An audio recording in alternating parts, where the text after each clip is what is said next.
और कई दिनों से वर्षा नहीं हो रही थी, तो उसी उपलक्ष्य में सभी ग्रामीणों ने मिलजुल कर एक यज्ञ हवन का ये सिस्टम किया है।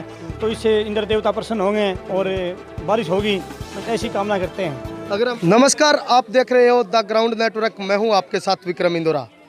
आज मैं सिरसा जिले के गांव तरकावाली में खड़ा हूं। बता दें कि नाथुश्री चोपटा ब्लॉक का गांव तरकावाली अपनी अलग संस्कृति, अलग वेशभूषा और अलग संस्कृति के तौर पर जाना जाता है। इस गांव की अपनी एक अलग छाप हम कह सकते हैं। आज इस गांव में वर्षा के लिए, हम कह सकते हैं बरसात के लिए, यहाँ के जो किसान थे उन्होंने हवन यज्ञ करे हैं। बता दें कि यहाँ के जो क्षेत्र के जो आसपास गांव है वहाँ पर बरसात हो चुकी है, लेकिन इस गांव में बरसात नहीं हो रही है। इसी कारण यहाँ के जो किसान हैं उन्होंने हवन यज्ञ किया है। हमारे साथ कुछ ग्रामीण जुड़ेंगे, उनसे हम बात करेंगे कि इस हवन करने का उनका मुख्य लक्ष्य क्या था। हमारे साथ इस वक्त दारा सिंह जी हैं, जो कि गाँव के व्यक्ति है। दारा सिंह जी, आज इस गाँव में हवन यज्ञ किया गया है। हवन यज्ञ का जो हम पुराना ऋषि मुनियों से जोड़कर देखें, पुरानी वैदिक सनातनी परंपरा है जी। इसकी तो आजकल वैज्ञानिकों ने इसकी बड़ी महत्ता बताई है। वायु पोल्यूशन है वो कम होता है, इससे वर्षा करने में सहयोग देता है ये। और हमारा गांव तो पुराना आर्य समाजी गांव रहा है और हर घर में पुराने टाइम में तो दैनिक हवन यज्ञ हुआ करता था। अब धीरे धीरे परंपरा छूटती जा रही है। कुछ बड़े बुजुर्ग बैठे हैं जिन्होंने ये आज इंद्र देवता को खुश करने के लिए, वर्षा के लिए हमारे गांव में यज्ञ करवाया है, तो बड़े खुश हैं लोग।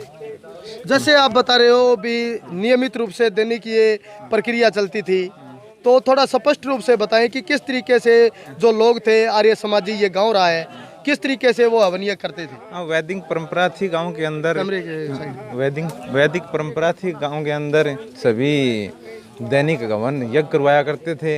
इससे सबसे बड़ा कारण तो ये है कि करवाने का कारण ये है कि इससे वायु पोल्यूशन बहुत कम होता है, हवा ताज़ी हो जाती है। तो आजकल तो वैज्ञानिकों ने ये सिद्ध भी कर दिया है। तो बस दारा सिंह जी, आज हम देखते हैं कि हवन यज्ञ को धार्मिक ग्रंथों से जोड़कर लोग देखते हैं। इस विषय पर आपका क्या मत है?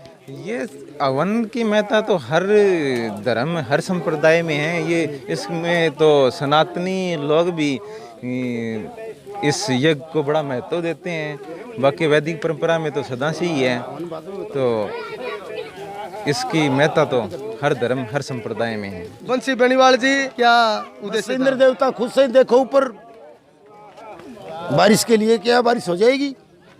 कब तक आशंका लग रही है? अभी हवन से उठने से पहले पहले होगी। हवन बंद सभी करेंगे जब बारिश हो जाएगी। अच्छा, हाँ।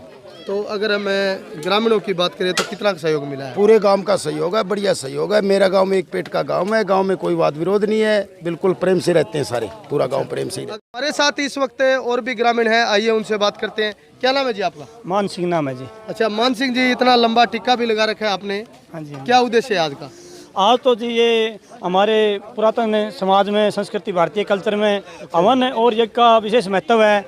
और कई दिनों से वर्षा नहीं हो रही थी, तो उसी उपलक्ष्य में सभी ग्रामीणों ने मिलजुल कर एक यज्ञ हवन का ये सिस्टम किया है। तो इससे इंद्र देवता प्रसन्न होंगे और बारिश होगी, ऐसी कामना करते हैं। अगर हम आसपास के क्षेत्र के गांव की बात करें तो वहाँ पर वर्षा होती रही है, लेकिन ये एक ऐसा एकमात्र गांव था जो अभी भी वर्षा से अछूता रहा है, जहाँ पर वर्षा हो नहीं रही है। क्या कहना है इस बारे में? इसका ये तो कोई विशेष कारण तो नहीं है, प्राकृतिक कारण हो सकता है। और ये तो नहीं कह सकते भी एक गांव में या पर्यावरण अशुद्ध हो गया और बाकी शुद्ध हो गया।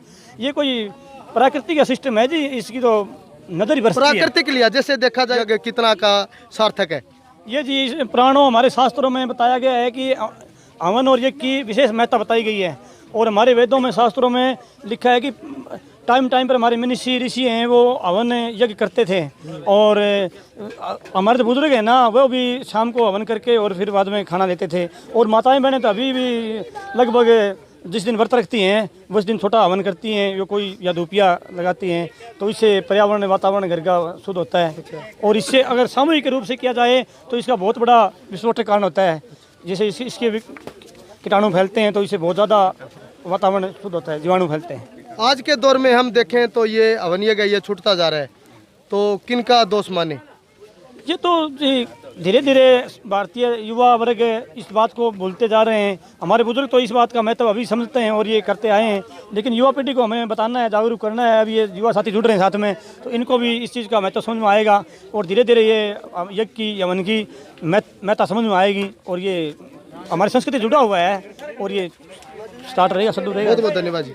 हमारे सारे साथ मदन जी नंबरदार है, आइए उनसे बात करते हैं। सर, आपके गांव में हवन यज्ञ हुआ है, तो कितना सार्थक है आज के समाज में?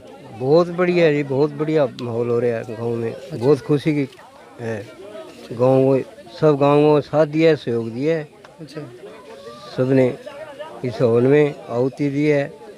सभी ग्रामवासियों का मैं हार्दिक धन्यवाद करता हूँ और स्वागत करता हूँ। बहुत बहुत बधाई हो गांव को।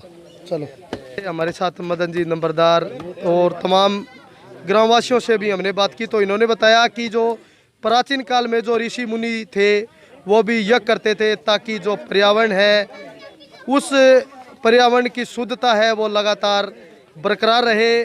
और बता दें कि वर्षा नहीं हो रही थी और जैसे ही हवन यज्ञ यहाँ पर होना शुरू हुआ है, मैं अपने कैमरामैन को कहूँगा कि पूरा पर्यावरण दिखाए।